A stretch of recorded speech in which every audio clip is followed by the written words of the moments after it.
निश्चित तौर पर जिनने ये घटना की है वो तो कट्टरपंथी हैं और इन कट्टरपंथियों की एक ही जवाबदारी है कि कैसे मुस्लिम वोटों को पोलराइज किया जाए।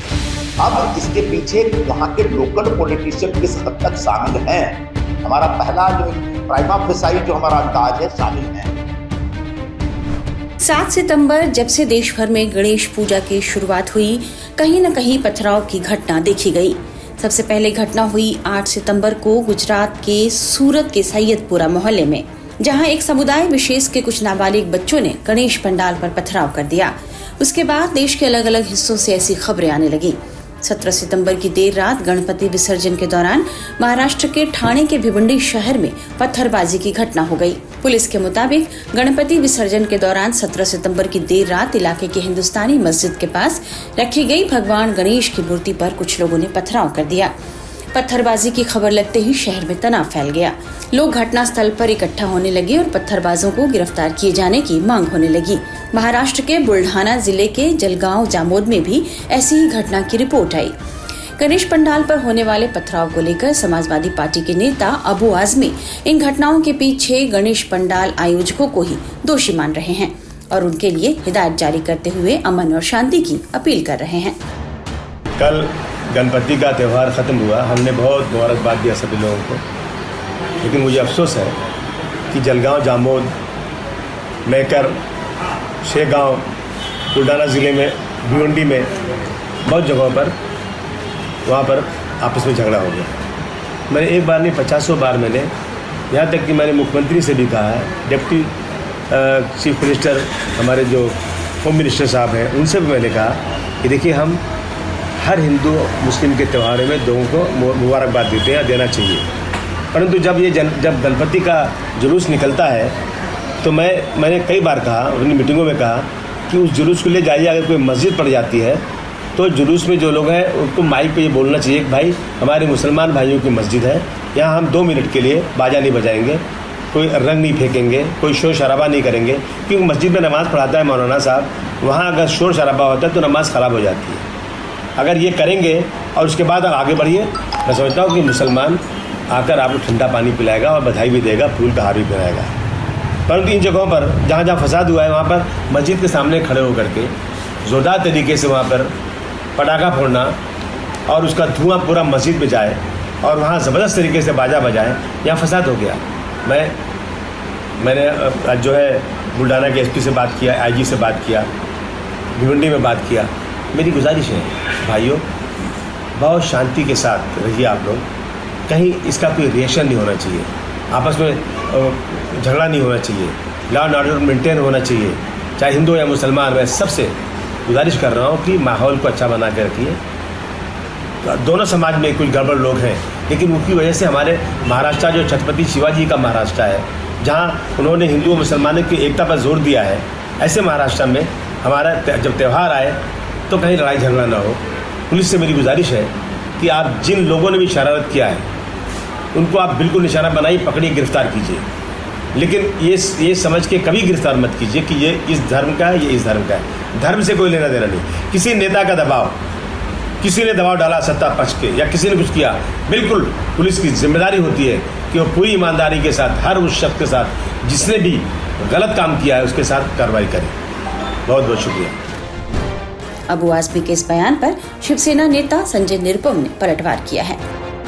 हो सकता है। अब जब देखो चुनाव सामने है और चुनाव में कैसे ज्यादा से ज्यादा मुस्लिम वोट उनके पास आए, इस दिशा में वो प्रयत्न में लगे हुए। हमारे मुख्यमंत्री कोशिश कर रहे हैं कि एक हिंदू मुस्लिम सामंजस्य बना रहे, इसलिए आपने देखा होगा कि ईद मिलादुन नबी की जो छुट्टी का मामला था, तो छुट्टी गणपति विसर्जन के पहले था उनका त्योहार, छुट्टी 16 तारीख थी। तो खुद मौलाना मौलवी लोग मिले और उन्होंने रिक्वेस्ट किया सरकार से कि हमको गणपति विसर्जन के दूसरे दिन अपना जुलूस निकालना है, ताकि दोनों जुलूस टकराए, ताकि हिंदू मुस्लिम भावनाएं भड़के नहीं, आपस में लड़े नहीं। तो अब मुख्यमंत्री ने उसका सम्मान करते हुए 18 तारीख यानी कल की छुट्टी घोषित की है। इसमें भी एमवीए के नेताओं को, खासकर कुबाठा के नेताओं को एक सांप्रदायिकता नजर आई।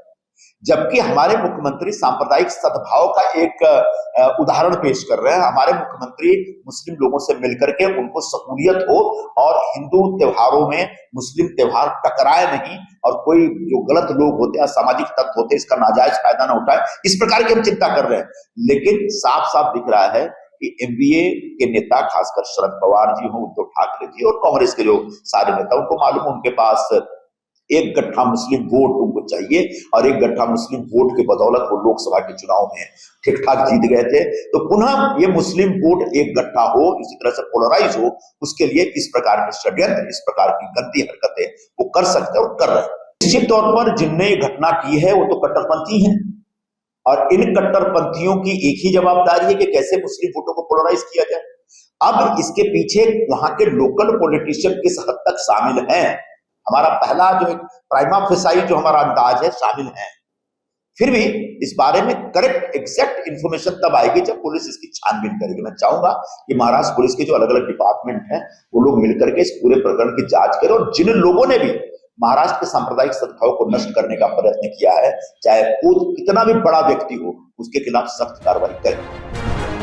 इन दोनों नेताओं के बयान के बाद अब हम आपको लेकर चलते हैं भिवंडी, जहां 17 सितंबर की देर रात गणेश विसर्जन के दौरान कथित तौर पर एक मस्जिद से पत्थरबाजी की घटना हुई थी। पत्थरबाजी की घटना को लेकर गणेश पंडाल के आयोजकों की क्या प्रतिक्रिया आई है, ये सुनिए। दरअसल बात ऐसा है भाई साहब, कल भिवंडी में 3 घटना हुई और भी मैं एक जानकारी देना चाहता हूँ। 10 बजे शाम में गायत्री नगर से हम बस स्टॉप की तरफ आएंगे तो वहाँ पे एक फातिमा नगर करके है, उधर 4 माले का टावर है। तीसरे माले से पत्थर आने के बाद लोग ऊपर का वीडियो बनाने लगे तो बाजू की कॉलोनी से भी लोग पत्थर फेंके। उसके बाद में यहाँ एक ईदगाह रोड करके है, वहाँ पे भी ये घटना हुई और हम लोग यहाँ करीब 12:15 के दरमियान में थे। पुलिस थी, बंदोबस्त था, सब कुछ था। 4 बंदे लोगों ने पत्थर फेंकना शुरू किया। गणेश जी के जो पीछे का हिस्सा था उस पर बैकग्राउंड के हिस्से में पहला पत्थर लगा, दूसरा पत्थर बैकग्राउंड को लग के और गणेश जी के हाथ पे आया और वो नीचे गिरा, तीसरा हमारे कार्यकर्ताओं को लगा। तो वो चारों को हम लोगों ने ही दौड़ाया और 2 लोगों को पकड़कर पुलिस के ताबे में दिया। मस्जिद के पास से आया ये पत्थर? इस साइड से आया, आपके पीछे से जहाँ आप खड़े हो जी। हमारी गणेश मूर्ति इस जगह पे ही थी, वंजरपट्टी के मेन चौक पे। उसके बाद क्या हुआ? उसके बाद में हम लोगों ने कहा कि साहब आज 6 दिन के अंदर पद्मा नगर में 62 मूर्तियां तोड़ी गई।